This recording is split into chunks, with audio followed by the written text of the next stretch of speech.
اهلا بيكم في فيديو جديد وحلقه جديده من كانت حضوره عبد رجعنا لكم حلقه جديده من اول يوم في رمضان، ورمضان مبارك على جميع الامه العربيه والاسلاميه.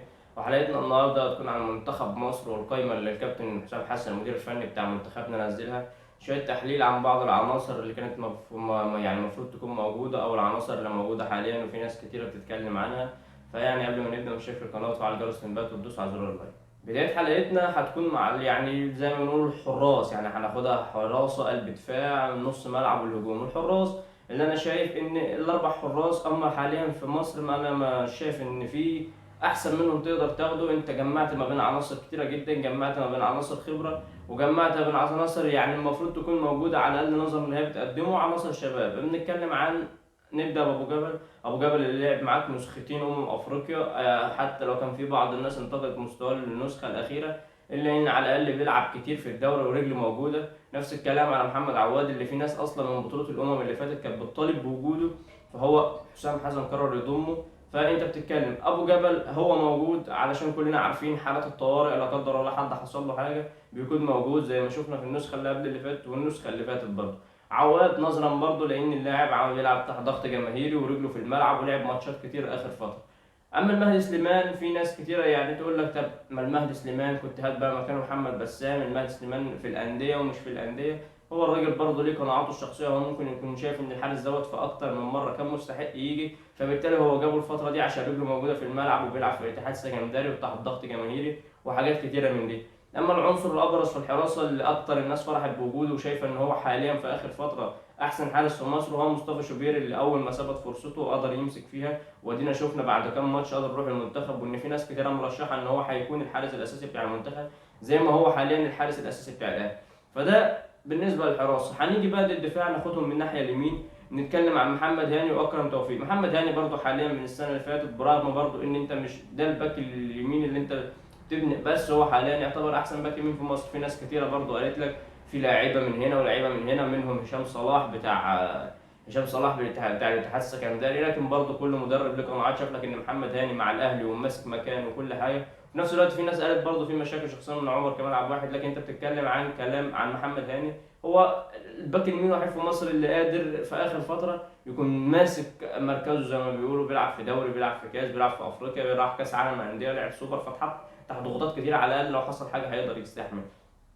في نفس الوقت قام راح ضامن مع اكرم توفيق، لان كلنا عارفين ان حسام حسن هو الروح وهو الجرينتا وهو الحاجات دي كلها، فنوع من نوعيه الاكرم توفيق هو هيحبها جدا. فده كلامنا عن الباك اليمين. الباك الشمال برضه ما فيهوش شغل كتير، الا ان في ناس كانت شايفه تكون ان مكان محمد حمدي فتوح، لكن العنصر الابرز اللي كان يستحق على الاقل يكون والله موجود في افريقيا اللي فات هو محمد شكري، اللي النادي الاهلي خلاص قرر يرجعه ومش هيفكر في باك شمال بعد علي معلول. اللاعب يستحق ويستاهل الصراحه، فهو الناس شايفه ان ممكن بقى تحت قياده حسام حسن هو اللي يلعب على محمد حمدي. لكن قلوب الدفاع هي واضحه وصريحه علينا كلنا. انت شفت حجازي وعبد المنعم ورامي وبيكهام، الاربعه دول بس. اغلب الناس هتقول لك هو لاعب حجازي العنصر الخبره، وعبد المنعم لان احسن مدافع في مصر وافريقيا اخر فتره. رامي ربيعه بقى وبيكهام، هو لو هيبني من تحت فاكيد هيلاعب بيكهام. رامي ربيعه هو من نوعيه اللعيبه اللي بيحبها رامي رجوله زي ما بنقول.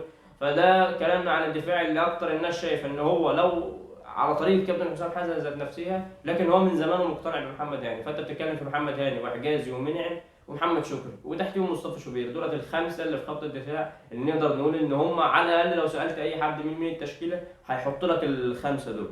نيجي لنص الملعب اللي الناس كتيره يعني طلعت قالت كلام ملوش لازمه، ان ده كان ناقص ياخد اليو ديانج ومش عارف ايه بسبب كتر لعيبه الاهلي، ان هو يعتبر خد نص ملعب الاهلي كله، مروان وامام وقفشه وكوكا ومعاهم حمدي فتحي اللي كان لعيب في الاهلي. لكن يعني مين هتشوف مين احسن منهم في اخر فتره؟ ان هو لو هتبني عليهم لعب صح، يعني معلش هو لو لعب بمروان عطيه لعيب رقم 6، هو مين في مصر احسن من مروان عطيه رقم 6؟ لو حط امام عاشور رقم 8 وهو اللي بيزيد وهو اللي بيعمل الاوفرات والحاجات دي كلها، هو مين في مصر احسن منه؟ لو فكر يلعب بلعيب اللي هو يصنعه لعب ومش عارف ايه، وانا اللي هنزل اغير الماتش وانا اللي هبني لعب وانا اللي هقف على كورتي علشان امسك استحواذ وهتحرك في رتم المباراه، هيلاقي مين في مصر احسن من قفشه برضه. بعد كده ضم معاهم حمدي فتحي واحمد نبيل كوكا، فالخمسه دولت هم اللي هيتبني عليهم اللعب كله. فانت في هات لي مثلا حد يقدر ياخد مركز حد من دول ده. في ناس تقول لك في دونجا، في ناس تقول لك محمود صابر، في هم دولت اللي في مصر اللي تقدر تحطهم تحت اي ضغط وتحت اي خبره. ما تقوليش حد في لعيبه تانية وبتكون مبدعه مع انديه تتحط تحت ضغط ما بتبانش بربع جنيه. فده كلامنا عن نص الملعب. يعني نص الملعب ما فيهوش اي حاجه تتقال غير الشويتين دول. اما بقى عندك في الهجوم، يعني الهجوم واضح للكل، تريزيجيه ومرموش ومصطفى محمد من المحترفين، ومعاهم محمد شريف، في احمد عاطف، وعندك برضو محمد شريف، وعندك حسين الشحات. دولت اللي تقدر برضو يعني هتلاقي مثلا محمد صلاح هم اتكلموا عنه في المؤتمر الصحفي، فمش هنتكلم عنه. فهو اكيد تريزيجيه ومرموش خلاص الناحيه الشمال بتاعتهم، ومعاهم حسين الشحات. ماشي، حتى لو حسين مش هيلعب على الاثنين دول، بس حسين الشحات مفتاح لعب على الاقل لو نزل. يعني مش هتقدر تقول ان هو متاخد مجامله، ولا متاخد ان هو عشان يقعد دكه علشان تقديرا لمستواه، لا، هو يروح يلعب ويروح يعمل كل حاجه. ماشي، المحترفين بسبب ابداعهم في اخر فتره يبقى كعبهم عالي شويه، الا ان لو حد فيهم حصل له حاجه هو هيبقى رقم واحد او اثنين او ثلاثه، فهم الثلاثه هيتمحور عليهم اللعب كله. في الناحيه الثانيه برضه هتقول مصطفى فتحي ما فيش غيره بسبب محمد صلاح، فممكن تريزيجيه يلعب مع الناحيه الثانيه، فممكن الناحيه دي يبقى عندك مصطفى فتحي وعندك تريزيجيه، والناحيه الثانيه عندك مرموش وعندك حسين الشحات.